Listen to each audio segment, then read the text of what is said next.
ನಾವು ನೋಡ್ರಿ ಬಾನಗಡಿ ಮಾಡ್ಕೊಳ್ಳೋದ್ರಲ್ಲಿ ಎಕ್ಸ್ಪರ್ಟಾ. ಈ ಜೇನು ಪೆಟ್ಟಿಗೆ ಉಂಟಲ್ಲ ಎಕ್ಸಾಕ್ಟ್ ತೆಂಗಿನ ಮರದ ಕೆಳಗಿಟ್ಟಿದೆ ನೋಡ್ರಿ. ಇಲ್ಲೊಂದು ತೆಂಗಿನ ಮರ ಉಂಟಾ, ಹೆಚ್ಚಿಗೊಂದು ತೆಂಗಿನ ಮರ ಉಂಟಾ. ಈಗೇನು ಮಜಾ ಆಗೋದಪ್ಪ ಅಂದರೆ ಇಲ್ಲಿ ನೋಡ್ರಿ ಹೆಡೆ ಬಿದ್ದದೆ. ಇಲ್ಲಿ ಕರೆಕ್ಟ್ ಜೇನು ಪೆಟ್ಟಿಗೆ ಮುಂದೆ ಬಿದ್ದದೆ. ಒಂದು 2 ಫೂಟ್ ಗ್ಯಾಪಲ್ಲಿ ಬಿದ್ದದೆ ಅಷ್ಟೇ. ಏನು ಮಜಾ ಆಗಿತ್ತು ಅಂದರೆ ಇದ್ರ ಮೇಲೆ ಬಿದ್ದುಬಿಟ್ಟಿದ್ದಾರೆ, ಭಾರಿ ಮಜಾ ಬರ್ತಿದ್ದ. ಇಂಥದೇ ಕೆಲಸ ನಾವು ಮಾಡೋದು, ಒಂದು ನೆಟ್ಟಿಗೆ ಕೆಲಸ ಮಾಡೋದಿಲ್ಲ ಸಾಯಲಿ. ಗೆದ್ದೆಯಿಂದ ತೋಟಕ್ಕೆ ಬಂದಮೇಲೆ ಮಸ್ತ್ ಖುಷಿ ಆಗ್ತದೆ. ಎಂತಕ್ಕಂದರೆ ಫುಲ್ ತಂಪು ಇರ್ತದೆ. ಸ್ವಲ್ಪ ಬಿಸಿಲಿಗೆ ತಲೆ ಬುಲ್ಡಿ ಹಿಂಗೆ ಗಿರಿಗಿರಿ ತಿರುಗ್ತುಂಟು, ಆ ಥರ ಆಗತ್ತೆ ಪರಿಸ್ಥಿತಿ. ಇಲ್ಲಿಂದ ನಮ್ಮ ಜೇನು ಪೆಟ್ಟಿಗೆ ಸ್ಟಾರ್ಟ ಸಲಾಗುಂಟು ನೋಡ್ರಿ. ಕಡೆ ದನ ಬರ್ತದೆ, ಹಂದಿ ಬರ್ತದೆ, ಮನ್ಸರು ಬರ್ತಾರೋ, ಆನೆ ಬರ್ತದೆ, ಮನೆ ಹತ್ರ ಕಿರ್ಬ ಬರ್ತದೆ. ಒಂದೆರಡು ಸಮಸ್ಯೆ ಅಲ್ಲ.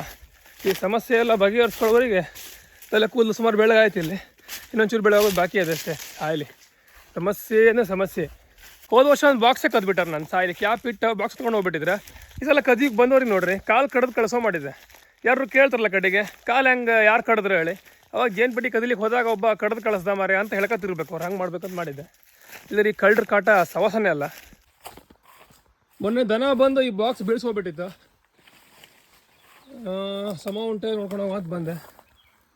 ಯಾರು ಬಾವಾಸ್ ಯಾರೂ ಇಲ್ಲ. ಇಲ್ಲಿ ನೋಡ್ರಿ ಸಮ ಉಂಟು ಇದು. ಇವ್ರಿಗೆ ನೋಡ್ರಿ ಇಲ್ಲಿ ಖಾಲಿ ಉಂಟು 3 ಫ್ರೇಮ್ ಇಡಬೇಕೀಗ. ನಾಳೆ ತಗೊಬಂದು ಇಡಬೇಕು. ಮೇಣದಾಳೆ ಕಾಳೆ ಬಿಟ್ಟದೆ.